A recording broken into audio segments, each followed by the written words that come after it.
Welcome, welcome, welcome, everyone, to another adventure into reality. I am once again joined by my intrepid co host, Martina Grubmueller. Welcome to the show, Martina. Thank you very much. So good to be here. Looking forward to our chat today. So, Martina, how's it going with you today? Going really well, being really, really excited. Yeah, I don't know. So today we are going to talk just for a little bit about antiques. One of the subject matters we haven't talked about before. Antiques are one of those things that get passed throughout history. You know, I have a dresser that's 150 years old that was made by Amish people in Pennsylvania. And how did it get all the way here to Ohio? Antiques are one of those unique things that people have been collecting ancient art pieces that just jump generations. You know, some of the Van Gogh paintings or Degas or any of the big artists, how their artwork has touched people from generation to generation to generation. Absolutely. Now, I think an antique is actually considered, it has to be 100 years and older in order to be justified as an antique. So when I think of antiques, I think of all sorts of secondhand, bric-a-brac and everything that has an intrinsic value that is a bargain that you can pick up without really knowing what it is, if that makes any sense. So I'm a bit of a hunter. So I have never really allowed myself to learn much more about antiques for some reason. Does that make any sense? It does. So my mom was an antique treasure hunter from early on, and I got dragged to many garage sales, estate sales at the youngest of age. So I built up an eye for unique things and could tell if it's a modern or semi-modern, what a real diamond is versus fake diamonds, stuff like that. And then paintings, quality of paintings, you can tell if what's a reprint and what's not. Absolutely. And sometimes what I often find is when I go to these places, it's like these pieces, they find me. Yes, they find you. It's always like, because I'm like, oh, I need to have that. There is no question in my mind. It's not even what is this? I have to have that. I have to buy it. Right. And then afterwards, I actually start realizing why I bought it. What is it actually? So one of those pieces, I was working at a coffee shop when I was in my teens, and my mom's like, we're gonna go here, and I'm like, something I just did with her every now and then when I was a teenager. And I got there and I found this antique coffee grinder. It's only about this big and about that big. And it just jumped out at me, and I'm like, I have to have this. I absolutely have to have it. So I spent my $3, got this antique coffee grinder, and get it home. So this is still the age of the internet's really young. Google doesn't exist, and Windows 3.14 is pretty much the operating system that people could use. And after a few years of owning it and the internet got better, I began to realize how easy it was to hunt down antiques and to really find things that are of great value even before the internet even generated any of that stuff. And it turns out this antique coffee grinder was worth like $300. Yeah. For my $3 all the time. Yeah. Fantastic. Absolutely. And my daughter, I've taken her to these markets from a very young age onwards. And in the beginning, she just sold books and her clothes and everything. But she started to get a real good, cognition of everything. And now when she comes with me now, she picks up stuff. I'm like, whoa, I didn't even see that, of real value. And she's actually starting to sell it. She is now focusing on clothes, vintage clothes, and she started selling that now on her Depop account. Oh, cool. That's a great little entrepreneurial thing for her to do. Absolutely, yes. Yeah. So I had a journey doing eBay selling stuff like that too, because my mom was not able to handle the internet at all. And she had accumulated a half a garage full of stuff. Starting to list that stuff and see what sells and what doesn't sell. And this was the early part of eBay. I can't even remember. So 2004, 2005. So selling stuff and then what people ask for or look for. Like there were a lot of these World War II era stuff that aren't considered antiques, but are highly collectible stuff, highly collectible stuff. Yeah, absolutely. And I've had, it's a big learning curve, which I haven't really got myself on, to be honest. But I keep saying I'm going to make a business out of it. But then, I love buying. I just don't like selling. I'm not interested in the selling of it. Mm-hmm.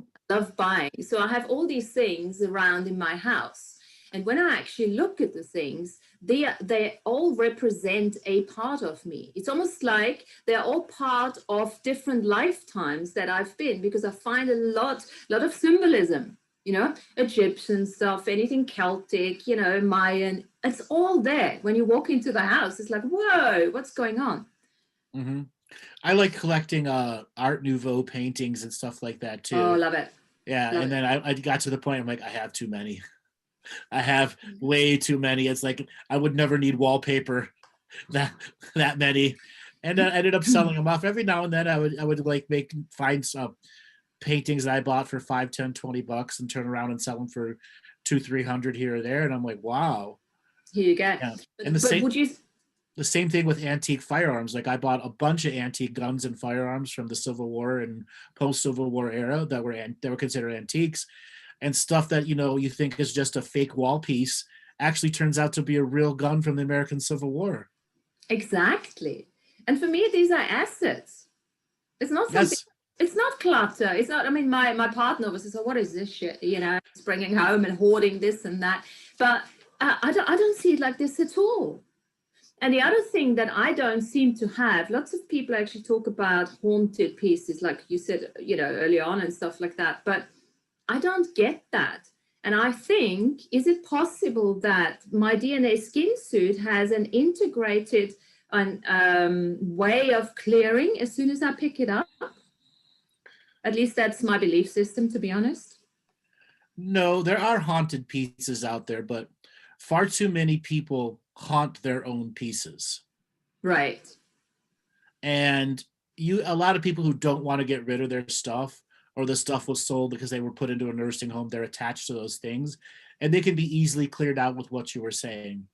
And then there's items that have jumped several generations, that had several ownerships.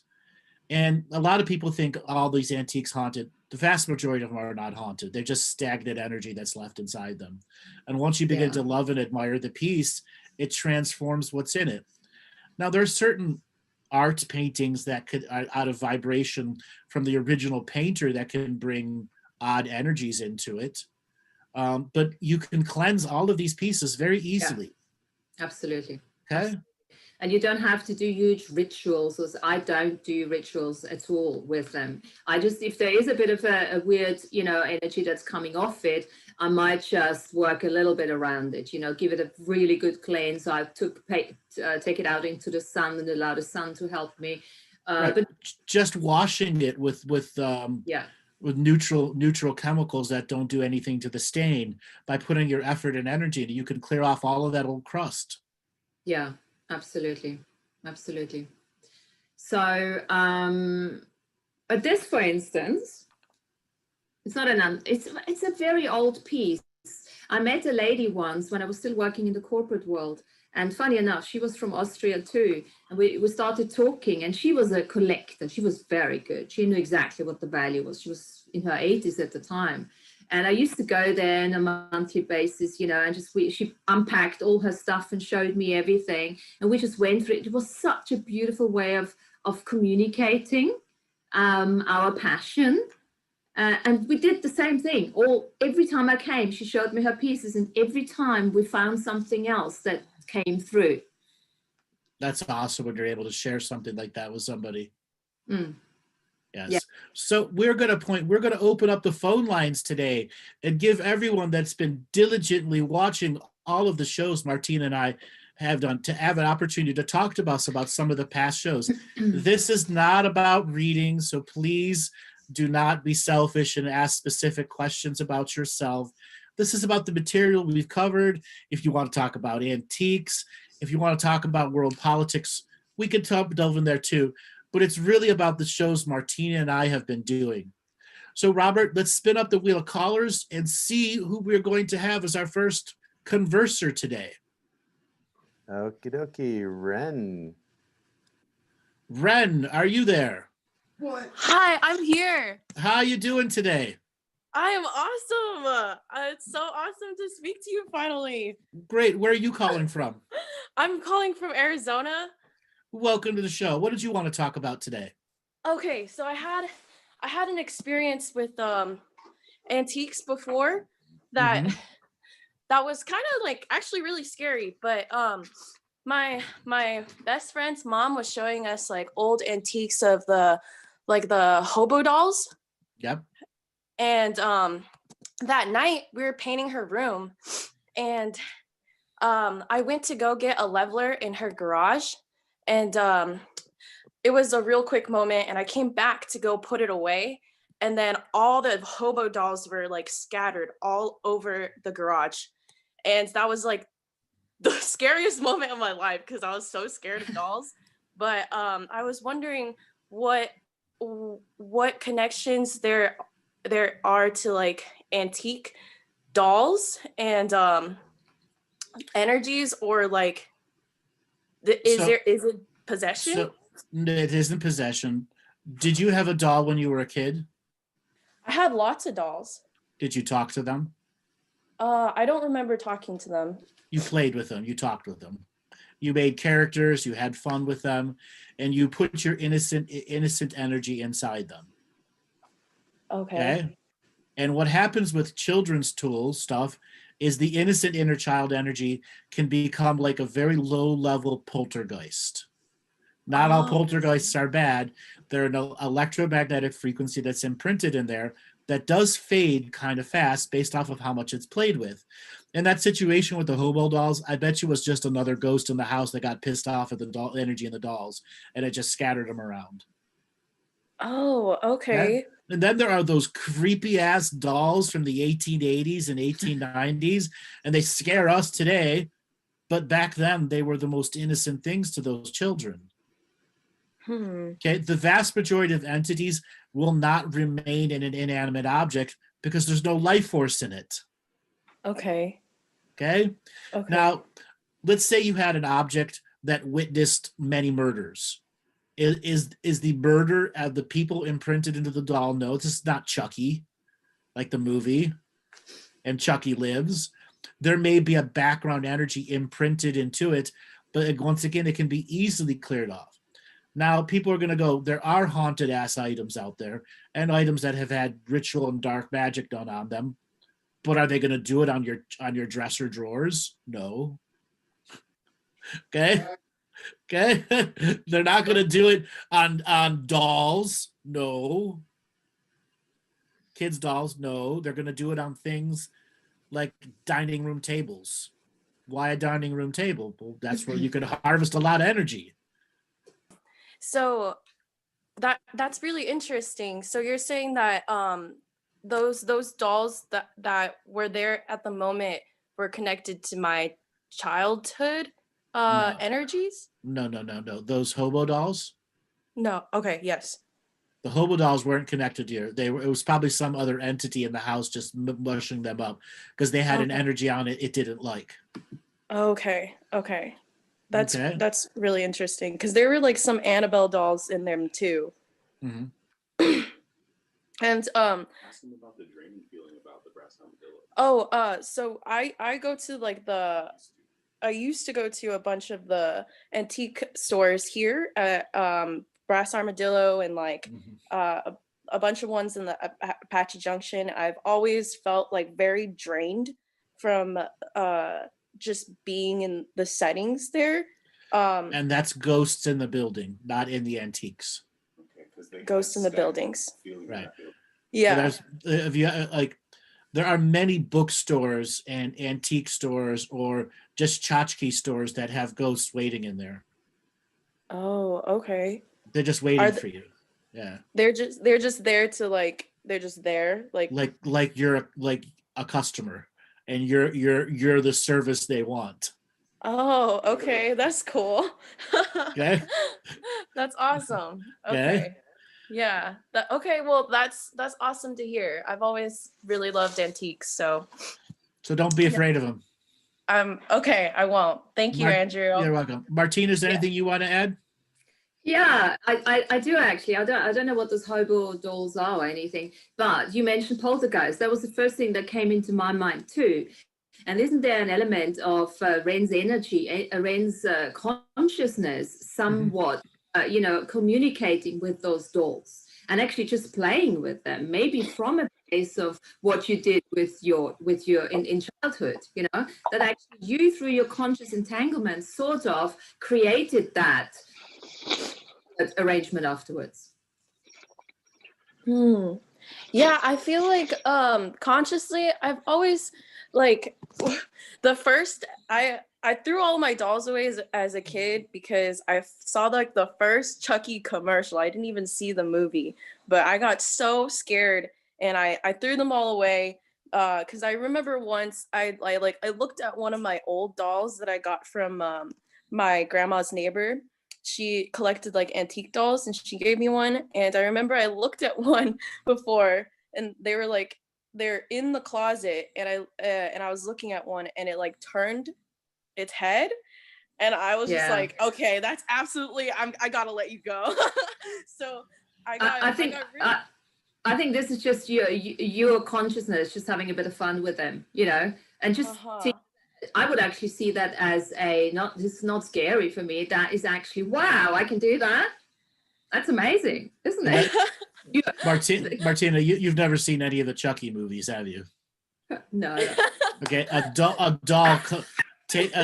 doll. There's a serial killer that gets killed, and his soul goes into this doll called a Chucky doll, and then this doll comes alive and goes around stabbing people with a knife. But who watches crap like that? I don't watch stuff like that. I know, but it greatly influenced a lot of people to throw out their toys. Let me tell you. Okay, Ren, don't watch these movies. Just clear up. That's it. I won't. And as one more thing, you were saying like your energy gets drained when you go to these certain places. What I find, because my markets are usually outside in nature, so you're not really tangled that much. But when I go into charity shops, London is an amazing place for charity shops. And I sometimes walk in and I start yawning right away, like balancing out the energies and everything. So by the time I walk out, I've cleared. They should pay me, by going in there, coming out, clearing all the ghosts, those energies. Seriously, turn it out, create that energy. It doesn't have to drain you. Just know that you've got a capacity with those energies and just out create it. Yeah, awesome advice, Martina. Thank you. Sure. Yeah, that's awesome. Thank you. You're welcome. You're welcome. Thanks for calling in. We're going to move on to our next caller. Okay, have a good day. See you guys. All right. Bye. All right, Robert, let's spin up the wheel of callers and see who is next. Okie doke. Vida Vitale. Vida Vital, are you there? Yes, I am. How are you doing today? Where are you calling from? I'm calling from the Houston area. Houston, welcome to the show. What did you want to talk about today? I would like some more information on the time travel show. That was mind-blowing and extremely informative. But as I want to kind of try to conceptualize it in a way, I know it's a dense topic, but so that I can talk about it with people who maybe aren't aware of the ability within our human form to do time travel. And then also the more of the technology related to it. So it's such a dense subject matter. Until you've mastered just the observation of itself, it's not a topic matter you want to do to other people unless they're already part of your peanut gallery. Okay. So it's one of those things, unless you are practiced at the conversation and the people you are with practice with the conversations, all the context is there. It's difficult because a lot of other people can't stretch their envelope of belief like we do on these shows. And that show was very much stretching the envelope of what was believing. Now, what were some of the subject matters from the show that you want to talk about? Are there any specifics that you want us to re-talk about? Yeah, and it kind of it's not a personal reading, and so you can let me know if this isn't a good time to say it, but I'd had a personal reading with you, and you had said something about me having gone and done time traveling during that period that I was on. And so of course that instantly brought up something for me. And in terms of the ability during meditation, during trance work for humans to do time traveling. Well, that's the nature. Once you exit the 3D matrix and you enter the fourth dimension, you are in a timeless space. And it allows you to create energy bodies that can go to other time-space locations that get a timestamp while you're still here, which allows you to experience multiple timestamps locations while you're on that spiritual journey. We are naturally travel through time because we are past, present, and future beings simultaneously existing. Martina, is there something you wanted to add there on the time travel in the body? I just want to, I think we called that show the demystifying time travel. So I just want to add something to that. It's like you sitting here right now in your body having a chat, and you can still time travel at the same time. So it's not an outer concept that is outside of yourself. That's actually, you know, time traveling means you're continuously going up the dimensional levels. Absolutely. You know, there is this very integrated space in all of that. Like spirituality can really be embodied, and that's what everything that we do is actually big concepts, but then we embody that, you know, and time travel is just one of those things. Mm-hmm. It's a natural aspect of the part of the experience. Because we're locked in this Roman numeral time, as soon as we don't want to deal with Roman numeral time, we have all the other frequencies of time available to us. Do you all find that people who, let's say, have more difficulty being inside their bodies are more prone to time traveling without themselves knowing they're doing it? Yes. Okay. And what are some let's replace prone with a little word that has a little bit more negativity behind it. Propensity. Okay? Because if you're not in your body, where are you? Absolutely. And again, it's not something to be proud of, you know, because whilst you're out there astral traveling, it's like the parasympathetic is just, you know, bogging you down with all the programs. Mm-hmm. See, what I like to call it is a lot of people who aren't in their body, they're like a kite. Okay. And then there's a string attached to them, and their soul is above their body, and their body's mindlessly walking through reality. And after a while, the kite string gets disconnected, or they let out a lot of string, and you're off somewhere else, but the kite string's still connecting you. Absolutely. The best way of knowing when somebody is out there is when they're not present. You're talking to them and there's nothing there. There's no reaction. There's no eye contact. Doesn't mean that you have to have eye contact. Some people need to look somewhere else in order to connect. That's a different way of the way they. But you know when somebody is present and when somebody is not. That's right. Mm-hmm. Mm-hmm. And it seems as if there are a lot of people who are still asleep, who are doing that without themselves knowing it, especially those who say that they're an empath or something like that. At least that's my personal experience. Mm-hmm. Most empaths are like kites, 25, 30 feet above their body, and have very little sensory input from the body, right? Until they feel pain or somebody else's pain. And then all of a sudden the kite gets retracted back. And as the closer the kite comes to the body, the more they have to feel, and the more they will want to let more slack out and leave you farther away. Very good. Thus going further out into simultaneous time and not actually being in the timestamp of where you're supposed to be having this experience. Mm-hmm. Mm-hmm. Okay. So time travel can have some very negative aspects to it, even though it's a natural occurring experience for us as human beings. And the negativity is because you're not in your body and you're not regularly experiencing the emotions of what it means to be embodied. Okay. Absolutely. The regularness of the embodied emotion. That's challenging for some people. Yes, that's a very good question. Elena just brought that up. How do we control it? And what are your, what part of the day, how long, creating ritual and ceremony around the time travel, I would assume, would be the best course of action. But Well, if you're an any empath, if you're suggestions? first thing first, if you're an empath, stop being an empath. Stop wearing it as a red badge of courage, and stop saying it owns your ass. It doesn't. Okay, learn how to become an intuitive. Okay, stop labeling yourself that first, and acknowledge when you're not in your body. And the ritual and ceremony is the acknowledgement I'm in or not in my body, and what am I going to do about it? Mm-hmm. There's no single ritual or ceremony that's going to keep you in your body forever. And also, it's not a matter of controlling anything, it's a matter of choosing it. Yep.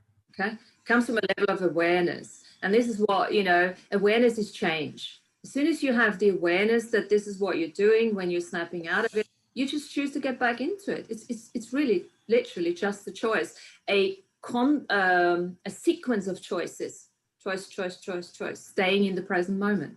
Mm-hmm. Mm-hmm. And then learning learning how to stay in the present moment with more potent power. Now that is a ritual and ceremonial journey of accepting your power and worth, and you are worthy of having this power. Yes. Martina, what do you want to add there? I forgot what I was going to say, but we're all time travelers because we all have a birth and we you know what I mean? Mm-hmm. It's like, that's it. Exactly. Don't make a big deal out of it. Exactly. Very good. Very good. Well, thank you guys so much for answering those questions. You're welcome. Sure, you're welcome. How long you been listening for? For about 3-4 months. So have we pushed your envelope? Oh yeah. I'm sitting here right now trying to embody myself. And definitely not an easy task to do. So it is. Every single time I'm learning something, being pushed, brought to tears, mind blown. So I really appreciate everything that you all produce. So here's a little technique. Whenever you know you're not embodied and the kite's flying high, start I love myself in as many iterations as you can think about. I love my fingers. I love my arm. I love my hair. I love my environment. I love myself being in my environment, and make that a ritual mantra, which will help you start reeling in that kite. Beautiful. Okay. The only thing that after listening to you all and after my session with you, I had a light language came through, and that seemed to be the first time probably in 42 years of my life that I actually could say I've been in my body. Yes, completely. Because light language was meant to do that. It's meant to be a manifestation of reality, and what it was doing was grounding in your body so you could make the manifestation. Wonderful. Okay. That makes a lot of sense then. So a lot more work to try to continue to do that while speaking English and Spanish and whatever language I'm speaking. All right. Thanks. Really appreciate it. You're welcome. Thanks for calling. Have a lovely day. Bye-bye. Okay. Bye. All right, Robert, let's spin up the wheel of callers and see who's next. Okie dokie. Dimitar asking to unmute. Dimitar, are you there? Hey guys, can you hear me well? Yes, where are you calling from? Thank you so much for having me. I'm calling from Bulgaria. Welcome to the show. How are you doing today? Thank you so much. Well, I have been researching a lot about you guys, Andrew, Martina. I'm so happy to see you, interact with you, because I never have the perception I see people like that I follow in real life. I'm kind of nervous, sorry. And relax, just relax. I wanted to understand better because I haven't been listening to every single show of yours and how they're like very long. I've been absorbing other information. And I wanted to know what is exactly the boundary in which I can ask a question and where should it be contained? Because I do have about an antique subject related topic, a question, but also some kind of political, I heard you said at the beginning. So basically, this is not about private session stuff. We save that for our Thursday shows. So if there's any shows you've listened to with me and Martina and want us to go deeper or further in those subject matters, we can do that. And then politics, obviously, we're nearing a time of information overload, and a lot of people want to know what's going on with the energies there. Okay, what I know from Martina's expertise, or I don't know how to call it, is she's good No, with. yeah, call it that. Thank you. Okay, okay, antiques, right? Yes. Okay, if I have a question for antiques, it would be icons and iconography, because the Orthodox Church in Bulgaria is like sometimes a little silly, Yep. and I had experience with a lot of icons all the time, even in churches, and they always have to this type of, I don't know if it's related to, if I should ask about the quality of the item, or if I should ask about something metaphysical about the item. Both. So I grew up Greek Orthodox where icons were very, very common. And I often saw 100, 200, 300-year-old icons. Icons are often prayed to, and there's an angelic energy within the prayer as a residue. And icons, even if they've experienced extreme negativity, the church is being robbed, people being killed in them, there is a high level of angelic residue built inside them that can help people connect to that prayer space. Okay, I understand. And what about some form of, I had, like, my mother used to keep them a lot in the room or whatever in the house, and I would always get this type of serpentine eyes when I would close my eyes to sleep. So I threw them one day off away because I didn't know what to do with them. I was like 10 or 11. So if there's any correlation to the opposite spectrum, that would be my question. So you perceived it as serpentine eyes, but they probably were not serpent energy. Okay. They were some other type of geometric energy that was coming in and out of the icon, which is again very common because icons, they're simultaneously existing objects too, because embedded prayer residue makes them travel through time, because somebody from 100 years ago is alive today right now, even though we may not perceive them as alive today right now. What type of energy did you say? An angelic residue. Okay, okay, I understand. Okay, you were Okay, just perceiving it through a fear state. I see. And the two eyes, they were probably portals built inside the icon at a time where something was previously was praying through it and creating a heavy duty portal. Yeah, it's not just eyes, but I just wanted to simplify it so I could get a feeling of it. Yeah. Okay, then that would be my question. Okay, Martina, do you ever see icons in iconography? I'm not entirely sure what that entails, to be honest, but Like a painting of Jesus that's done in silver and gold paint. yeah. Oh, yeah. Well, I see this all the time, and I feel very drawn to it too, to be honest. But I was just saying to the caller, maybe I wanted to say it's like also there's a lot of projection going on through the imprinting into your belief system. Now, I have no religious background whatsoever, so I look at it from a totally different perspective. I have no imprinting along those lines. I just see the beauty of it, you know. If that makes any sense. Yeah, I understand. It's not that much of an imprint as much as I was forced into it. Kind of people believing in it and maybe feeding into it. Absolutely. So, yeah. Okay, then. Thank you so much for your answers, guys. You're awesome. Sure. Thank you. Right, awesome. Bye. Thanks for calling in. All right, Robert, let's spin up the wheel of callers and see who is next. All right, next caller is Joni. You're getting a signal to unmute. Joni, are you there? How you doing today? I'm doing really good. Thank you, guys. I think you're both, I've been following you for like 2 months, 2-3 months.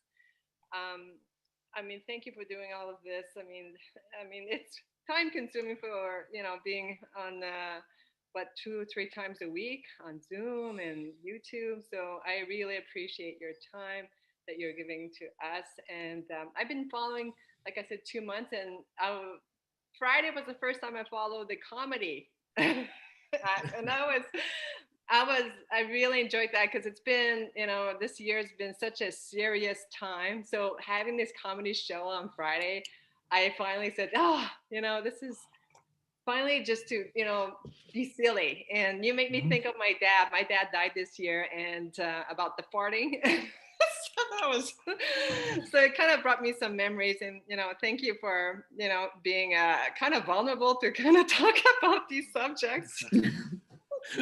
Well, that was the whole point of creating the comedy show, is because we know so many light workers have a stick so far up their ass it comes out their tongue. And we have to help people disconnect from that state of seriousness and just enter a state of deep relaxation where they can allow joy, happiness to create a rumble of laughter inside them. And it did. I laughed so much.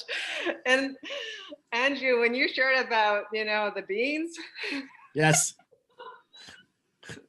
that was so funny because I could see these beautiful women walking at the club, and I used to dance on those speakers, like the big Yeah. be a go-go dancer. Oh my gosh, that was so, I couldn't stop laughing. That was so funny. They only knew. As I said in the story, well, it was a quick, I don't want to give everything away, but if you can go listen to that show, anybody that wants to know, I took vengeance in a positive way on a group of people that we're close friends, but it was a unique moment where I decided to make a chili and I didn't soak the beans. And what happens when you don't soak the beans? Yeah, so that was anyways, I couldn't stop laughing. That was so fun because I was one of those girls. Not that I was like, no, I'm very friendly, like I'm very I'm not snobbish, or like I don't think I'm it, but I used to dance on those speakers, and if I was drunk, I just I didn't care who was around. Right. And then you'd imagine girls going to the bathroom all by themselves. Why? They usually go together. Yes, and just waiting for the spandex pants balloon to explode.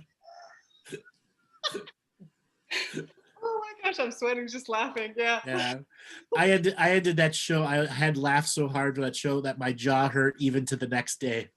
Well, because it's something you held in for so many years. Yep. I don't think he did hold it in, did he? No, I didn't. I let it rip. Oh my gosh, that was funny. I just moved. I had a call. Like I'm from Canada, and I just moved here in Mississippi, in Biloxi, Mississippi, this year, and that was kind of something I just a voice that just came and just said, or my guide said, you're staying here. I was just coming here to be certified as a ballroom dance teacher. And the voice said so loudly that, you're staying here. So I'm in Mississippi right now. But talking about antiques and, washing, I just moved to this new house, which is about close to 100 years old. And I was washing the walls. And I was crying. I could see there was so much screaming. And there was a lot of things that happened to this house. But I poured so much love while I was washing, and I put music and I danced. And I think I switched the energy. I do feel much lighter. So is that possible? Is that Absolutely. Just by washing the walls and you putting joy and love into it takes that static, rusty energy and moves it out. That's all that residual energy that's stuck in houses, and you can sage the house, and houses in their own way are alive. And they're not based on enough of everyone that's lived there. They're the energies of the land that the house is also connected to. And when you take that loving energy and washing the walls and bringing your joy and your dance to there, it absolutely activates a part of the house that's joyous that you're there. Okay. Because my next door neighbor's backyard is a cemetery. So it's like, it made me realize every day how grateful I am alive. So I just like in my back window, I'm like, I guess it gives me the duality of, life and death. So you teach ballroom dancing in Mississippi now. That's what you do? Actually, I'm a professional belly dancer. So I teach belly dancing. I had a beautiful studio. It was called Feminicity. It's being feminine in, it's actually, I found my femininity in the dance, which was in my mid 30s.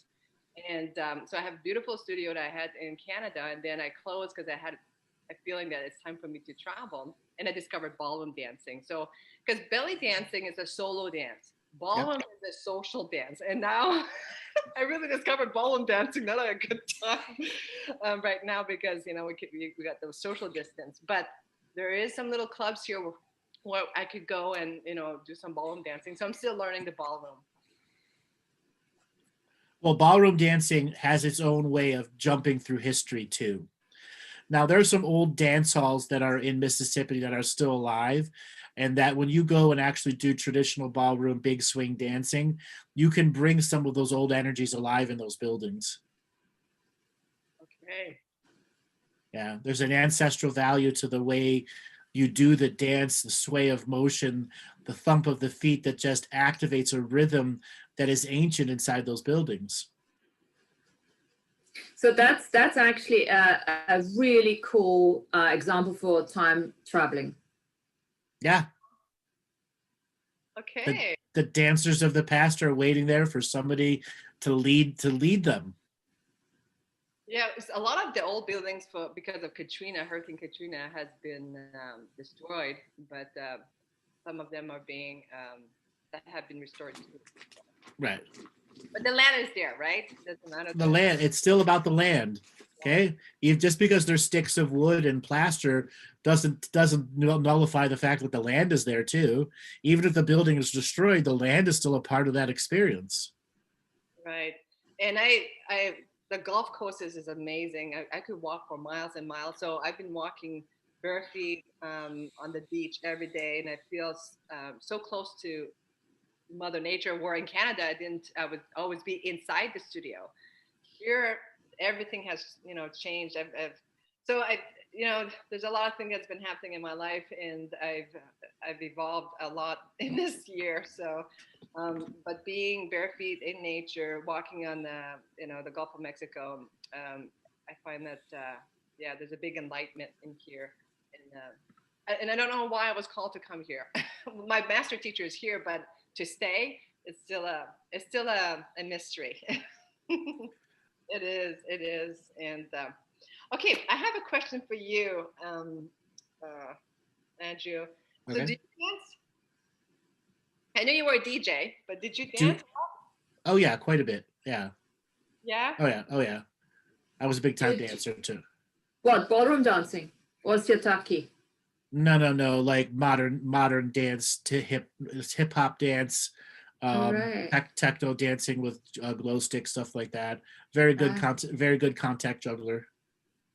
And you still dance today? Not as much in the past. I still do my things when my music is playing. Yeah. Yeah. And Martina?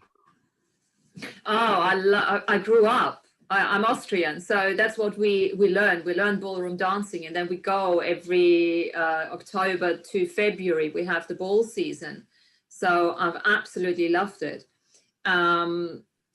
What has changed though in the UK here, there's a possibility where you can go on your own and just start dancing with anyone. And I have done this, I think, a year ago, and I realized that I can't actually do this anymore because they tried to actually imprint onto me what I had to do. There were too many rules and regulations. I have to do it a certain way, and my body was so not happy with that.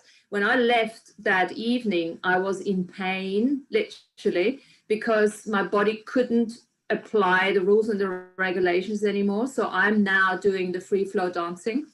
Yeah, ecstatic dancing. I still go to ecstatic dances. I do ecstatic dances too. I enjoy them a lot. Okay, yeah. I like the belly. That's why I like belly dancing, because I'm a solo dancer. So as a belly dancer, it's kind of, it is ecstatic dancing in a sense when you're just free flowing. And ballroom dancing, there's a lot, because I want to be certified. I'm having some hard time with that, but it's like, okay, how can we could put couples where there's there's so many rules and regulations, you don't want to be dancing like a robot. No, but it's a bit like, it's a communication between two DNA instruments. Okay, so it's the same like communication. You can feel really heavy and hurtful when you start talking to somebody who is not on your wavelength, on your vibration frequency. It's the same thing. When you have a dancer that is on your wavelength, and it doesn't even have to be technically the most amazing, person, then you can create a completely different situation. It's very much signature frequency match.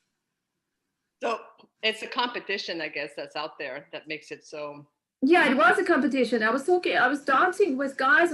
You have to do that, and I'm thinking, Jesus Christ, there was no fun in this. It was all like, do it this way, and why are you doing it that way? No fun. So that's why ecstatic dancing is really, it's the thing right now. It's freeing. Yeah. Okay, but at the same time, if you come into it that you're going to learn ballroom dancing as part of your athletic evolution, like a lot of senior citizens, they did ballroom dancing when they were young and forgot how to dance, or the young kids that are going out, it's got its own athletic process to it too.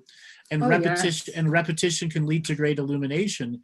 In Martina's sense, what she was talking about, she just achieved a state where her body needed a freedom. It didn't need a partner to guide it. Whereas ballroom dancing is about connecting with that partner and finding that unique flow, which is its own wonderful thing when you're in flow and you get all those positions and motions going, the duck, the tip, all of those little things, the twirl, and it's done right. It's synchronicity and flow, and you can just watch yourself create more joy. To be honest, it's a bit like copulation. If you got the wrong foreplay. If you got the wrong partner, it's not gonna fucking work, right? Exactly. Well, I just want to give you guys a big hug. Thank you so much. This is the first time that I'm on Zoom, so I might be there on Thursday. I think you guys, because there's so many, light being out there, and I'm kind of, I've been almost hoarding, and I'm like, okay, I'm decluttering. So I'm following you and another person, and that's it. So. And then don't forget, we've got another comedy show this Friday. Hey, yes, I'm on it now. All right. Thanks a lot for calling in. Okay, bye-bye. All right, Robert, let's spin up the wheel of colors and see who is next. Alrighty, next person will be Susan. We haven't heard from her since January. Susan, are you there? Yeah, can you hear me? Yes, where are you calling from? Awesome, Corvallis, Oregon. Corvallis, Oregon. Welcome to the show. What did you want to talk about today? Yeah, thanks. I'm super excited to be on. I wanted to pick up the conversation about time travel because I'm so curious about that, and I feel like I do it all the time. I was listening, earlier about 15 minutes ago, and I thought the piece about being grounded was really good advice for me. But I wanted to just to add and ask for your reflection about this. So I'm real aligned with the animals, and let's see, what animal was it? I think it was the owl. The owl was talking to me about time travel and was showing me like a spiral, and then put dots on the outer rims of the spiral, and was telling me that I could time travel by resonance, spot to spot across time, and kind of gave me a formula for time travel, or maybe it was an explanation for it, because it does seem I do it all the time, and I do it through the portal of my heart, which I hadn't really thought much for. I'm going to do more grounding exercises here, but I guess I wanted you to reflect on like that teaching from the owl and the spiral technology of, well, I don't know if that's the right word. The owl is known as the night hunter, or the night eagle, and it is the illumination from behind. Owl is also a great teacher about light and dark. Owl also represents a knowingness when black magic is at play and how to counter it with the light magic. Owl can illuminate your blind sides also. But owl is also the chief totem of night and day, which is the nature of time travel itself, where we can jump from night to day, day to night, weeks and months advance to the past, or advance back to the future. Okay, so on and so forth.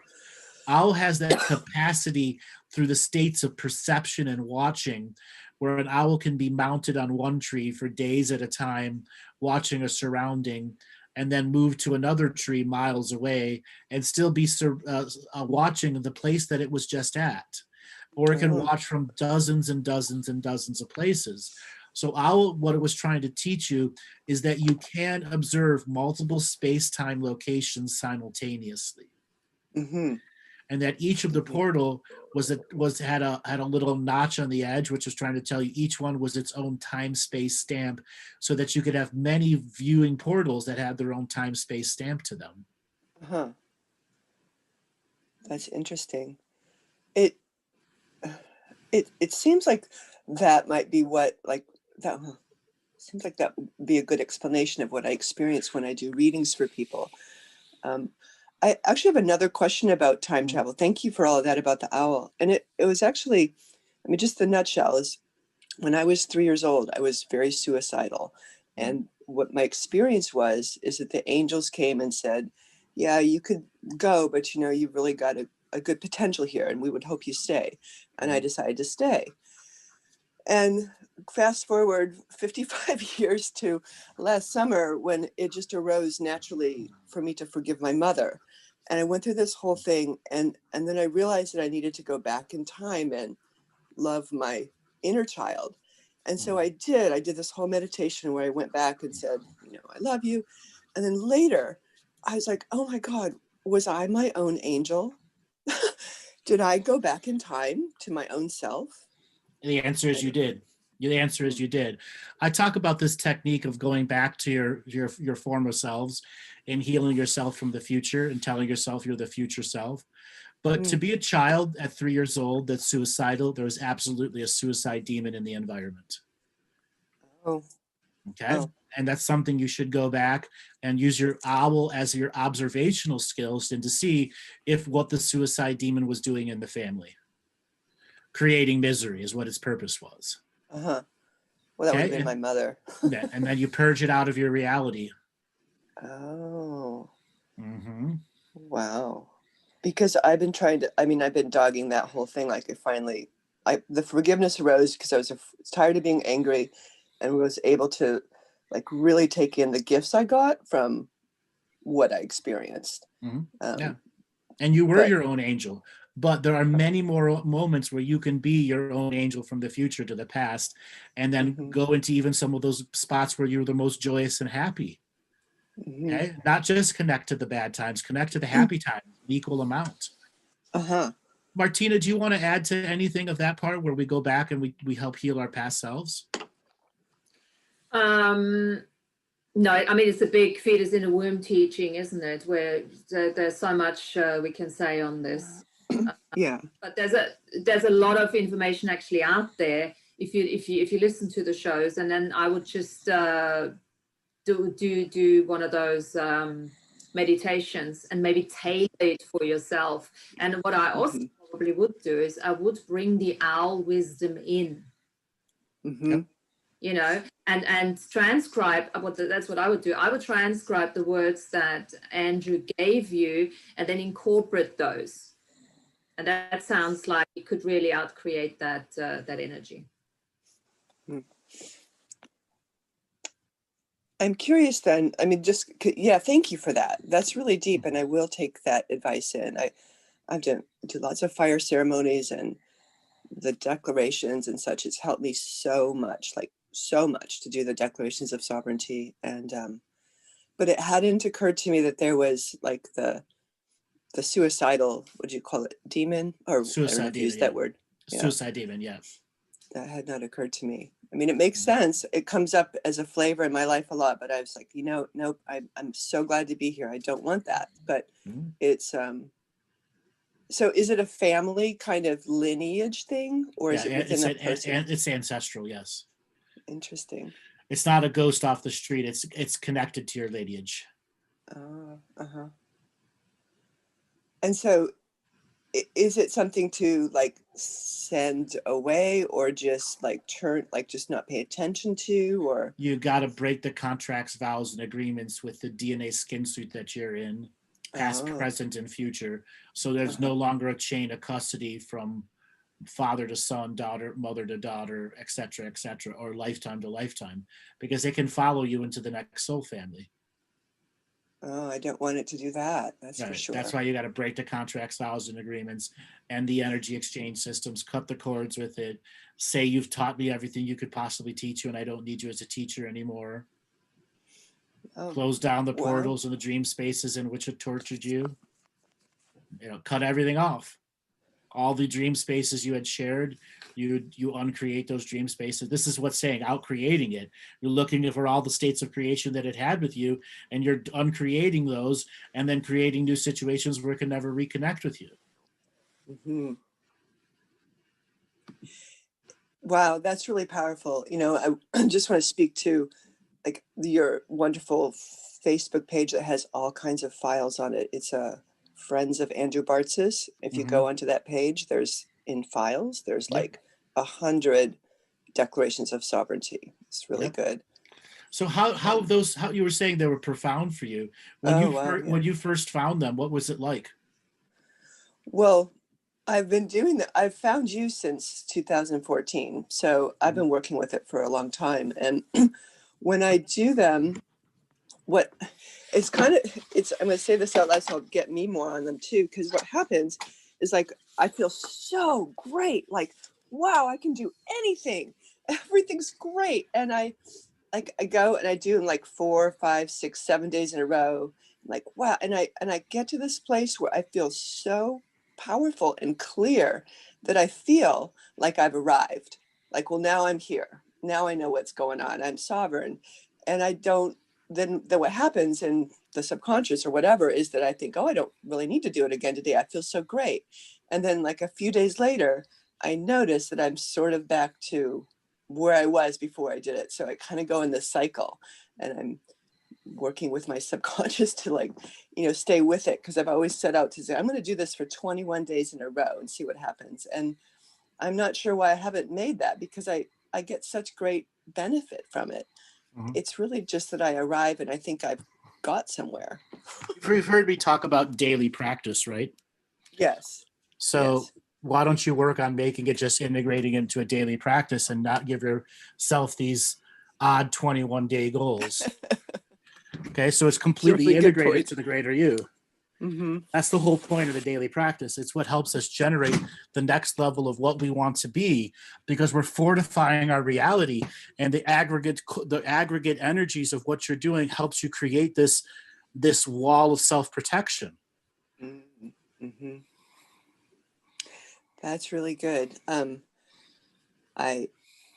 in a difficult living situation with like a drunk roommate, and I'm trying so hard to get out of the situation, and it's the heaviness has been difficult. So I think that's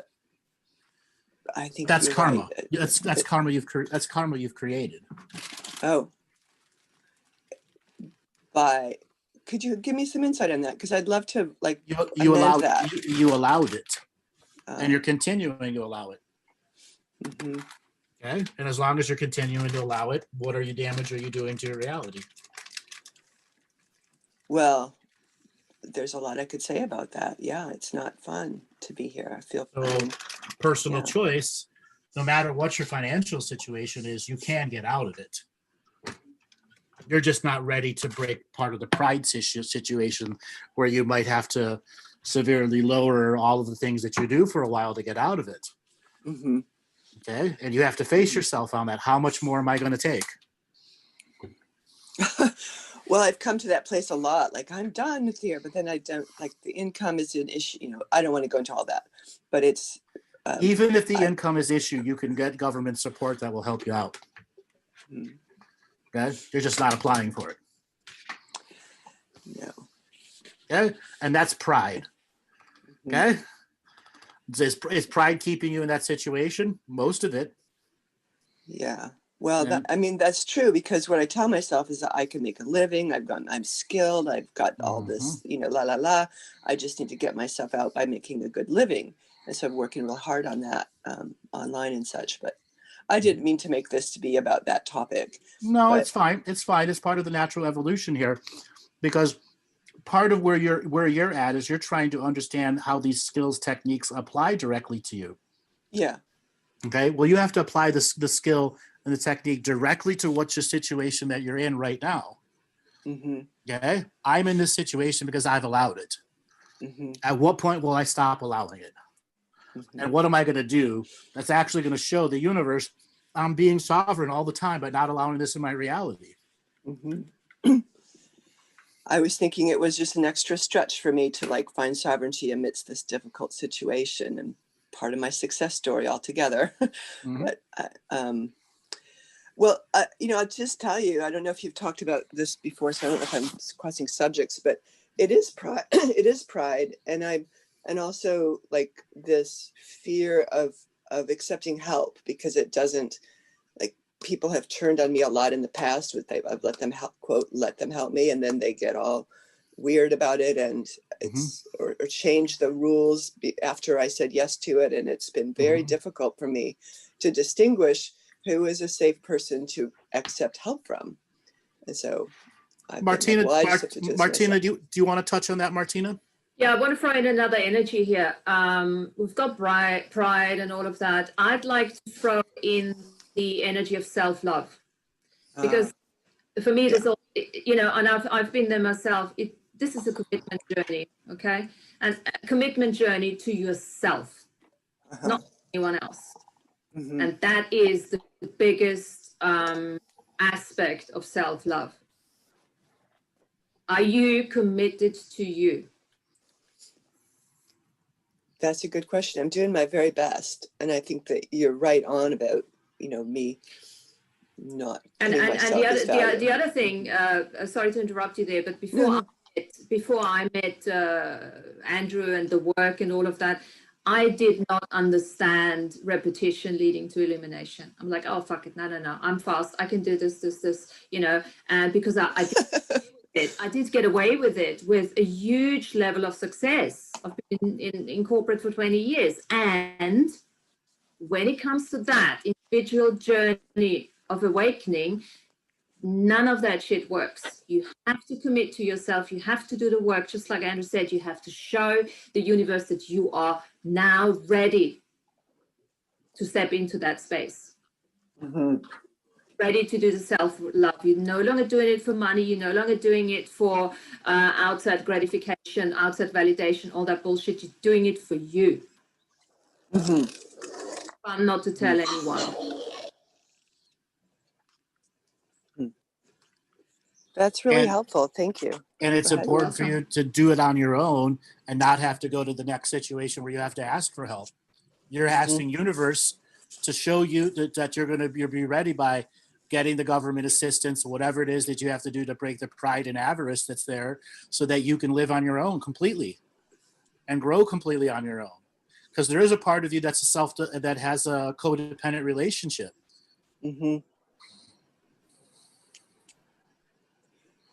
Yeah. And use the teachings to help you get out of the codependent relationship into the independent living.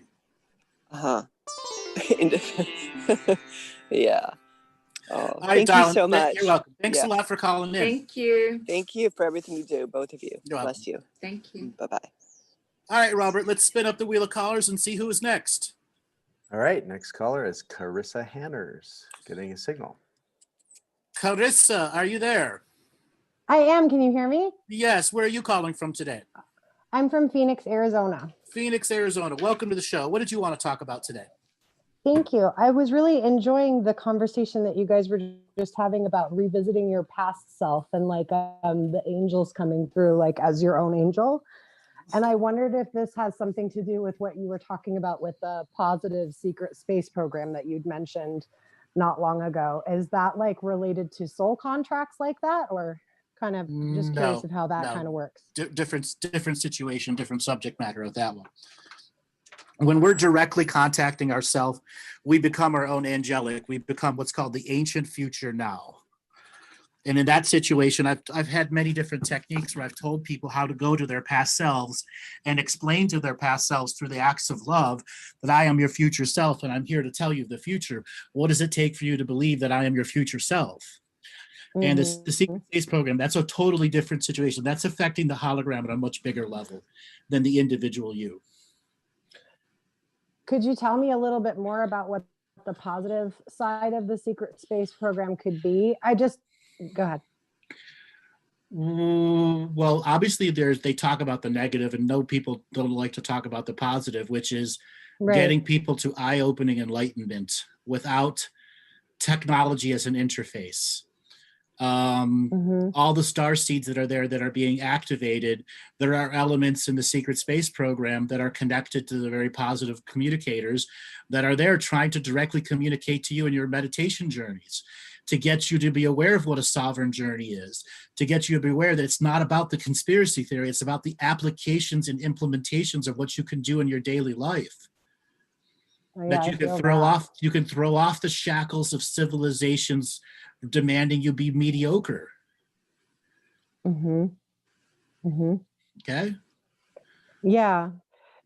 Is there a, I have a feeling that I have some sort of relationship to that, but I'm not really quite sure of how to like navigate to figure out what things are like me coming back to like going back like the angelic way, like you were saying, like of how, you know, how do you prove to yourself that this is your higher self, you going back in time, versus it being something, maybe it's just that I'm thinking that it's something that's outside of me when it's not something outside of me. It is not external, it's internal.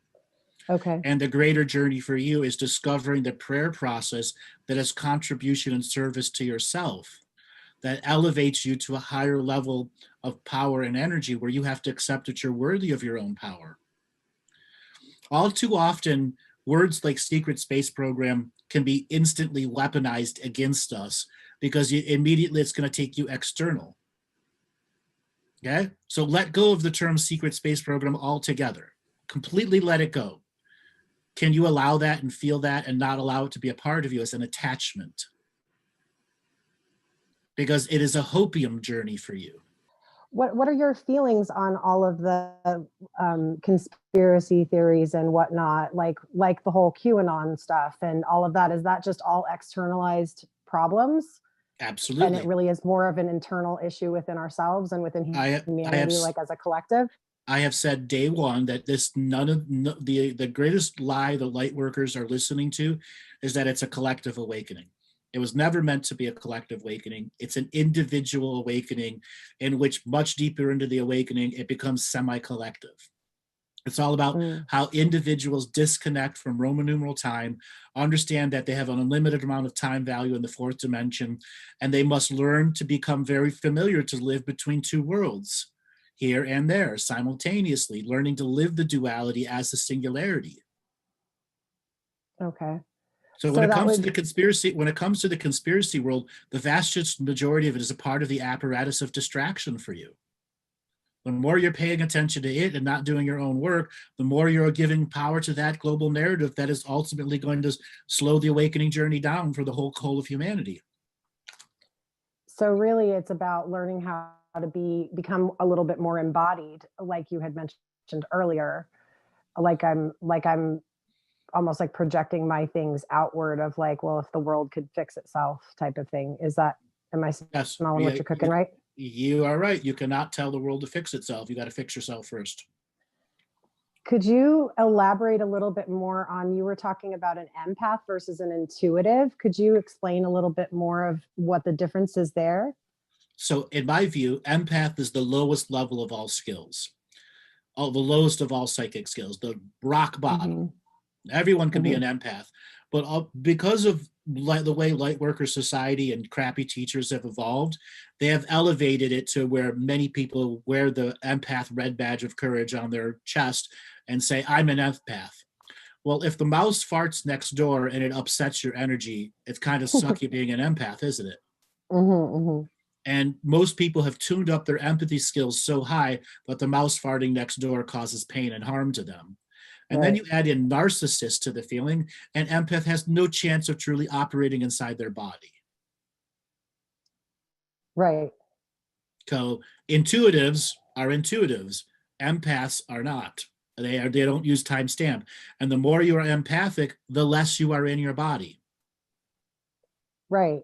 Yeah, I feel like I've had a very hard time being in my body for a lot of my life. And especially when you mentioned earlier the suicide demons, how do you identify if that's part of your, I'm pretty sure I have some of that going on in my lineage too, but I don't know how to explain it to, like, you know, the 3D people in my life of like. Don't explain it to them. Okay. All too often people learn something and immediately regurgitate it as a teacher. And that is a failure in humanity's capacity to learn and relearn subject matters. You've got to hold some of the stuff inside and truly process it before you regurgitate it to anyone else. Social media has made people information regurgitators. And what does the word regurgitate mean? You chew it, you swallow it to your stomach, you come back and you vomit it up. You don't truly know it. You haven't processed it, okay? So it's about letting it go all the way through and shitting it out. And then learning it again before you reteach it. And unfortunately, social media makes regurgitation very easy. And people never truly learn the truth of the energies. Martina, do you want to add anything on the regurgitating teachers? Yes, I can. I just want to say something. I just had a realization here that the empathy teaching that you mentioned just now, the whole concept of it, for me, the energy is very similar to the conspiracy one. So that goes actually into the same sort of pot. Yep. Oh, interesting. It's really a deflection from your own journey. And the regurgitation, what was that all about? Well, that's the teaching emanation, emulation, isn't it? What we're talking about, because, and also there is an element, and I understand that, because there's an element, let's call it sharing. It's like you have an insight and you feel like you want to share that. Okay. So it's almost like you have an insight, and in order to cognitize it for yourself, you are sharing it with other people. Now that can be a problem, because as you share it with other people that are not on the same wavelength, the same signature frequency, you're actually backstabbing yourself, because they think you're crazy, and energetically, it comes back to you as a backstabbing. So I'm going backwards here a little bit, because that was what came up when you had that earlier conversation before the regurgitation energy. But this is really important, because, and I've been there myself. I get excited, and you want to share, and you're not doing yourself a favor here, and you're not doing others a favor either. It's almost like you're forcing a signature frequency match. Does it make sense? Like I'm lowering my own vibe down to you their do, level because type of thing. Exactly, because it comes back, and you almost can't help it. If you don't get the equal enthusiasm that you've just had, you want somebody to match that, and you're not getting that, it will have an impact on your trust and faith journey. So I'm really needing to find people that are more of a vibration of where I'm at, then, because I feel like anytime I share anything, I feel like I am just absolutely, yes. There she is being crazy. Yeah. And what if that person is you? How many I ams are out there? How many multiple versions of yourselves are out there who totally get you? Speak to them. Don't get outside of yourself. And the more you have that inner dialogue with yourself, the more you're actually empowering yourself, and you become potent. And that's when you then start attracting signature frequency matches that are actually on your wavelength. But by then, you don't need it anymore. Right. I think I have a tendency to withdraw in and just be like, okay, I guess I can't trust anyone, because I don't know how to, it's almost like I take it to too much of an extreme, to where then I feel like I can't interact with the world, to where then I just feel like, am I just this island, like alone to myself? And is that how I'm supposed to that's your empathetic self creating that situation that kicks you out of your own body, though. And that's why when you use empathy, the lowest level of skills, and never touch into the higher ones, the intuition will lead you off the island instantly. Empathy won't show you where the boat is or the bridge. Okay. Don't entangle with that energy. When that energy comes up, just see it as a program that it is. Don't entangle with it. You don't become a zealot that quickly. Okay? Okay. Lots to think about, you guys. You guys are wonderful. I just appreciate it so much. Your work is so amazing. You're both so amazing. How long have you been listening to us for? I found you originally when you were interviewed with Laura Eisenhower. So I subscribed right after that and have caught things here and there, hit and miss, but really interesting stuff for sure. I love how expansive it all is. So you should go back and listen to the Orchestra Consciousness 1, 2, 3. That will give you some really good basis at the demystifying time travel.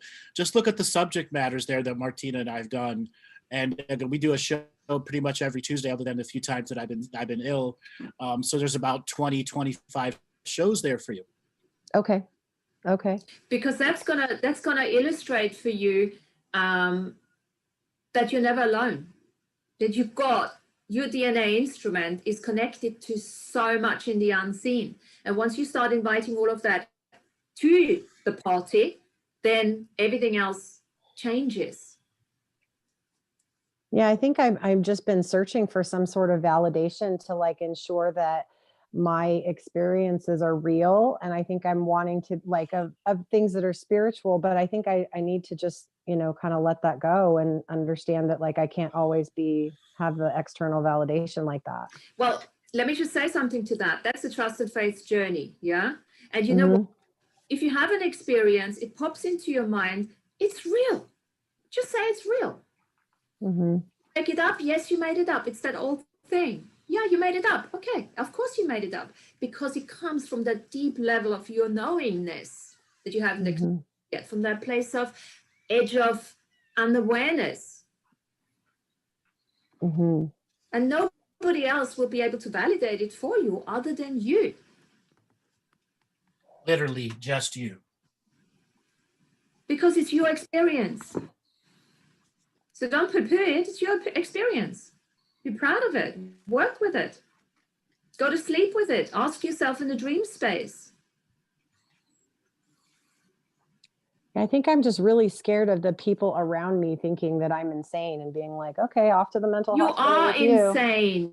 You are insane. We're all insane because we're not fitting into the form, into the, like what Andrew always uses, that cookie cutter form. We're not fitting in. But who wants to fit in? That's also, true. why does it matter what they think?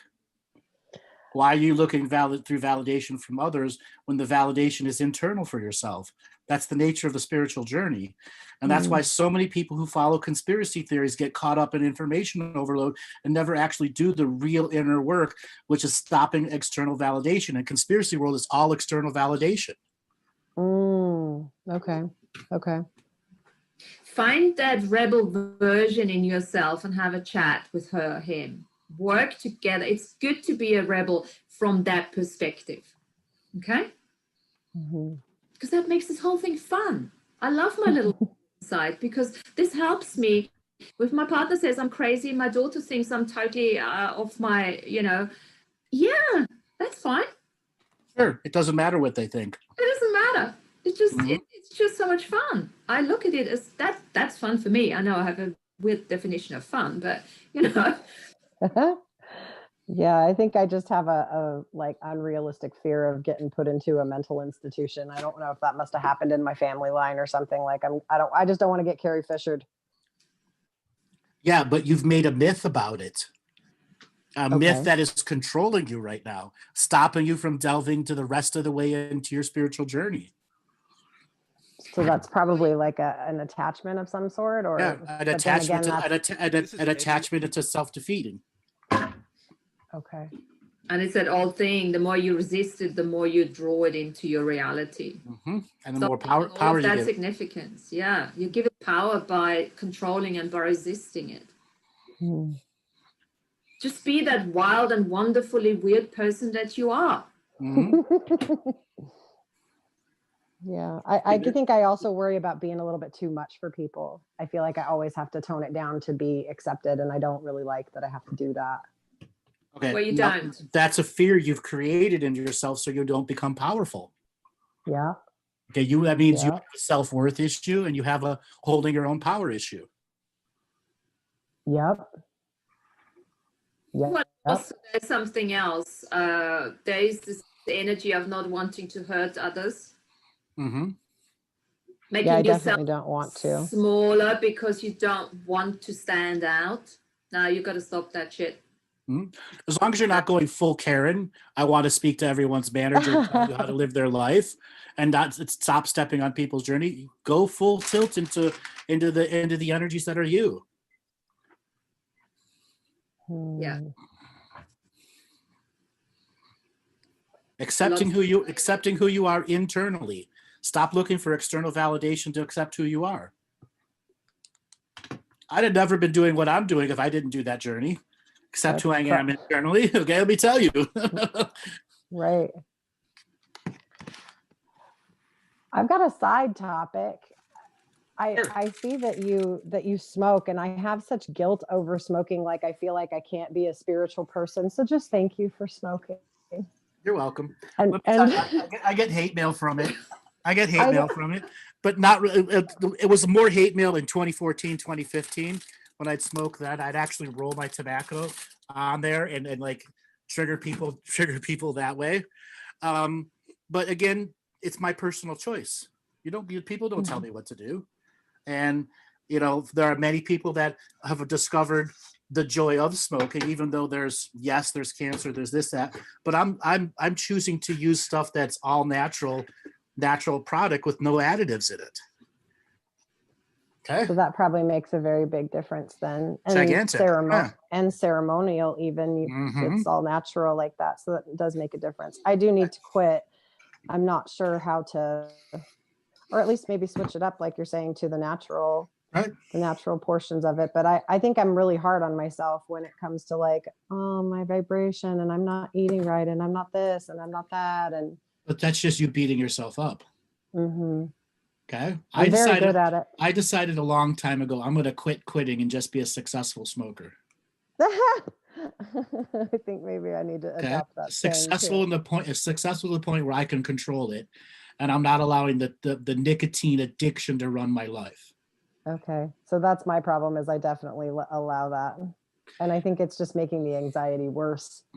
Yes, because you're beating yourself up all the time. Yeah. It doesn't stop. It's endless. Yeah. I used to do that with booze, with drinking, because and once you stop making it significant and you get on with the journey of self-love and commitment and self-mastery and all that, it may or may not just stop one day. Like with me, I just like, okay, now I don't have to do it anymore. I can still have it if I want to, but I will not overdo it anymore, or I certainly will not put myself onto a guilt trip when I have a glass or two. So really it's the not giving yourself a guilt trip over it and learning to control the gotta stop making it significant. And the only reason why we make things significant is because our focus is misplaced. So what I would say is add something to your life that you truly, truly enjoy, where you don't have to get back into that numbing, into that old habit pattern. When I'm in this type of frequency here, I don't need to eat, I don't need to drink, I don't need anything. I'm perfectly happy with that, because this is who I truly am. This is what makes me happy. Yeah. So it's that refocus, but not from a forced perspective. Just add things to your life and try them out. What actually engages you to a level where you do not need any of that addictive type stuff.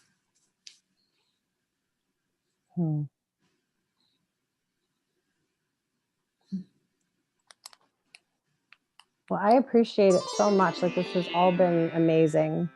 And thank you. Well, thank you for calling in. Thank you. All right, Robert, let's spin up the wheel of callers and see who is next. Okay, thanks, Carissa. Jesse Bobessi, signal to unmute. Jesse, are you there? I am here. Hi, where are you calling from today? Hi, everybody. I am calling from Sonora, California. Sonora, California. Welcome to the show again. How are you doing today? I just asked you that. What did you want to talk about today? Well, let me just be honest. I woke up and I missed the 9 o'clock live, and I jumped on with your last caller, but she was speaking to me. I felt like the same as always when I call. Everybody that's calling in it's like hitting home for me.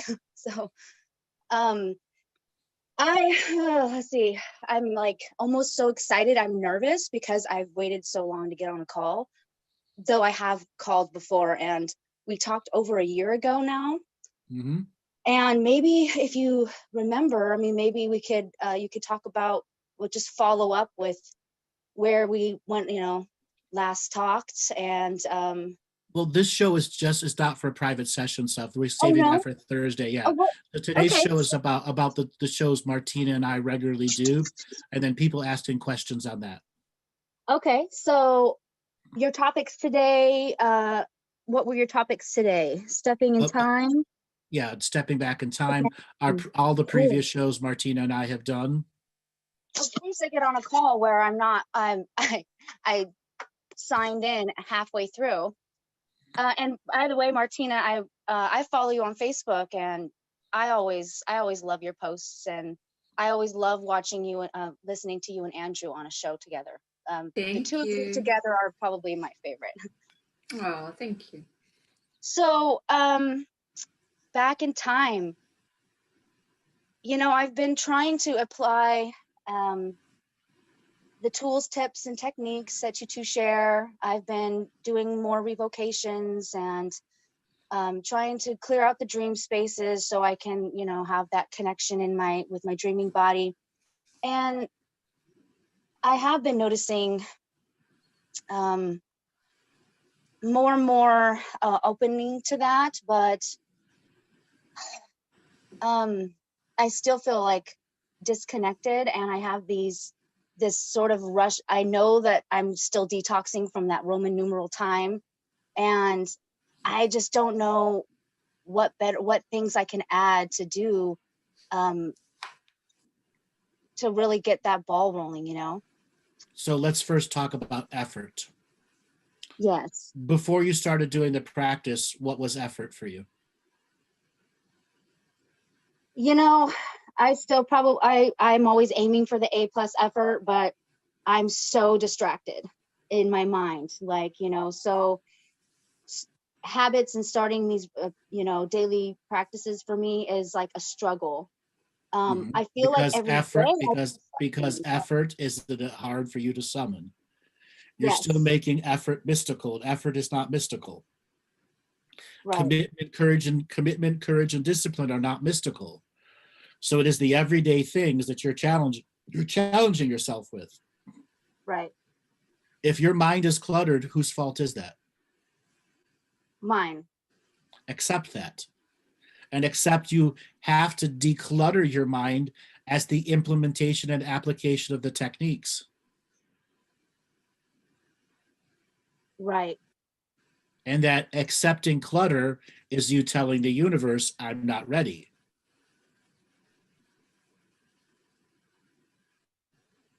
Okay. Who will clear out your life? No one but you.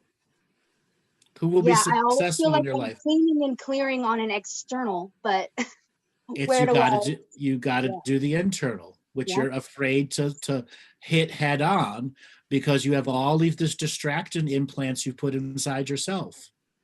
Oh, That puts yeah. you back to looking at the external. And that's what is hard for me to like gauge the no time, because I'm always in a race for time. Like I've missed out on so much and on the sidelines of my life, and this time's all going by, and these kids are all growing up, and everything's being missed, and I'm like, where am I in this flow of time that I feel so behind on everything I'm doing? And That is shame, blame, and guilt. yeah, definitely. Okay, Martina, you want to touch on what you just talked about? What did you just say? You said you missed out on no time?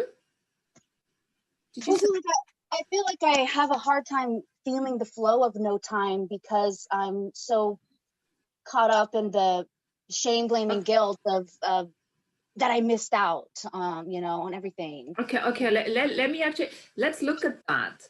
Because when you say you missed out on no time, what if I say to you, you're actually continuously in no time? You're actually not present. It's always right there. You're right. Yeah.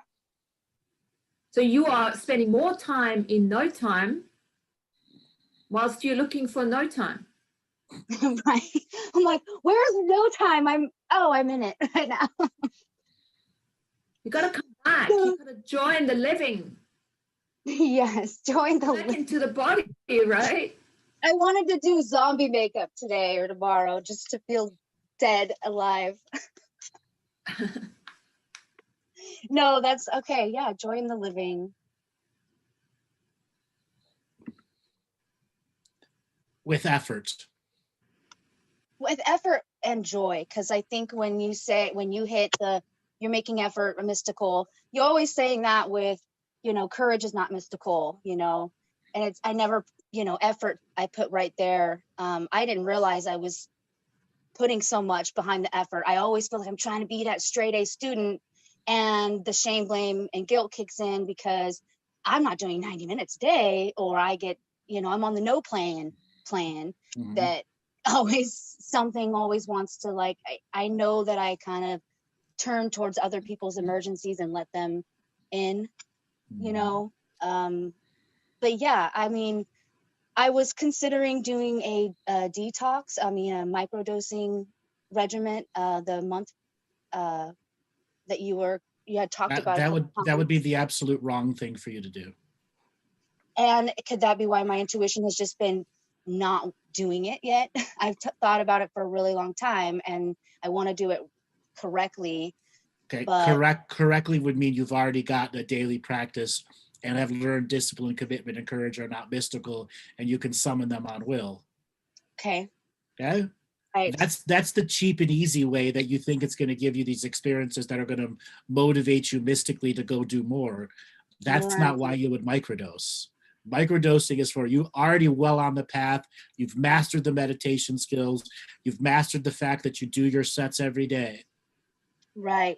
And I love writing, and I'm in that space where, again, I put too much in front of sitting down and writing and letting it all out. And I loved your guys' show on on creating stories and stuff. And it motivated me and inspired me to really look at it from all new angles. And I still feel like you said, not in a groove yet, to where if I did do the dosing, I really want to really put that writing at the forefront of that and spend the time really journaling things out.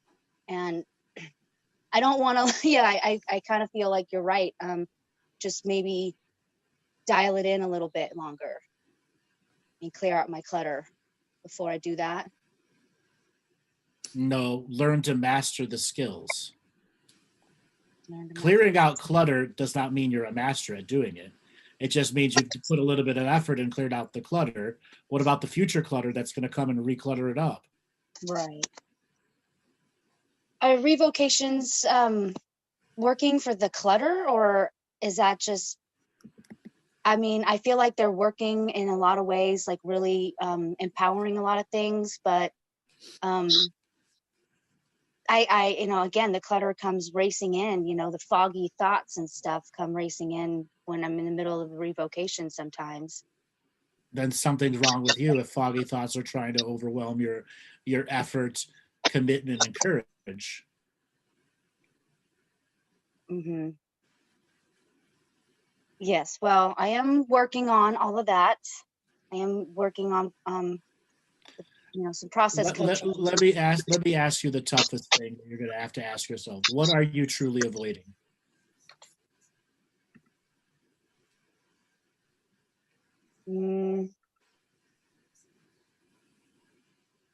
I guess the typical my power. Come on. Am I avoiding maybe memories I don't, like hard, like traumas? Come on. You're even avoiding giving an answer. Okay. Okay. What is the thing I'm most avoiding?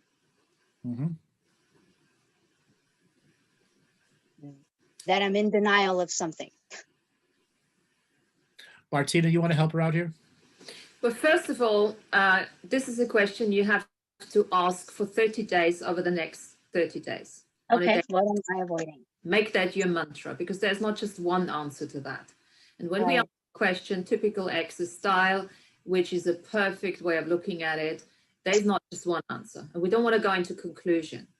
But from what I'm getting here, when we ask the question, what are you avoiding, is the commitment journey. It's the commitment journey, right? Okay, the And looking at the mystical the wrong way around. Lots of people think the mystical is a result of the commitment of the work that we do. So it's a byproduct. As you start doing, I had to learn that too, because nobody teaches you that. But with the work that I've done over the last couple of years, and keep hearing this, repetition, self-illumination stuff, it really works that way. You stepping into the mystical once you do the work, because that's innately who you are supposed to be. That's who you are. We all are that. But keep asking the question, what am I avoiding? But stop avoiding it would actually give me what I'm looking for. Right? Okay. There will be lots and lots of different answers. And then you can look at the energy, because the energy of the different answers might match that one energy. It's no point for us to tell you. You need to figure it out yourself. Right. If it tells you now, you think, oh, okay, and it means nothing, right? Yeah. Ask the question, 30 days, every day. 30 questions. Okay, every day. What am I avoiding? Same question. What am I avoiding? Goes for everyone who wants to. I do it. I'm not just saying that. I'll do it. Ask yourself 4 or 5 times a day, what am I avoiding? For 30 days. Yes. Morning, afternoon, and night. What am I avoiding? Okay. Yeah. Okay. Yes. All right, darling, we got to let you go. Thanks a lot for calling in. Thank you very much. You two have a blessed day. Thank you. All right, Martina, we're at the end of the show. Do you want to give a way for people to get a hold of you? Yes, please. www.synchholistic.co.uk and earthnouveau.com. Weekly free Zooms with the mentorship group on a Wednesday. So look it up. Find it, earthnouveau.com or my website here. Thank you, Rob.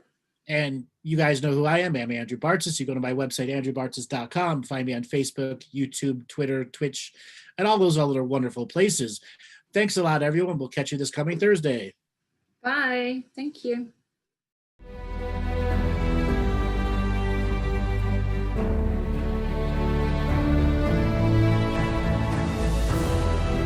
Each different bubble of reality is true. A galactic historian is a person that looks at all the lines of dramatic karma. Nudge, nudge. It's the Holy Grail. Improvise. Mysterious. It's counter psychic intelligence. Why is DNA farming of this star cluster so important? Because we do manifest our reality. We do create our reality.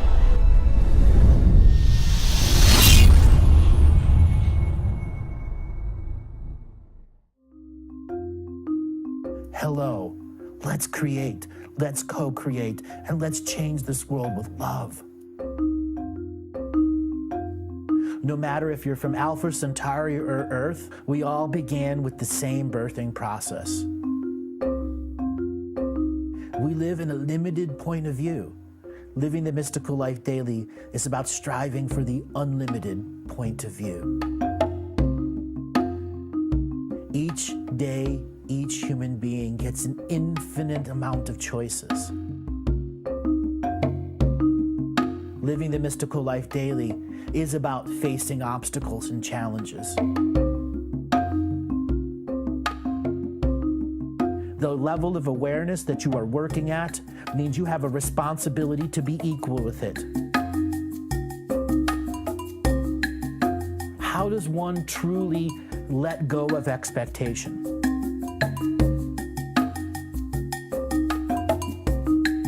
You can make the moment that you wake up to the moment you go to sleep sacred.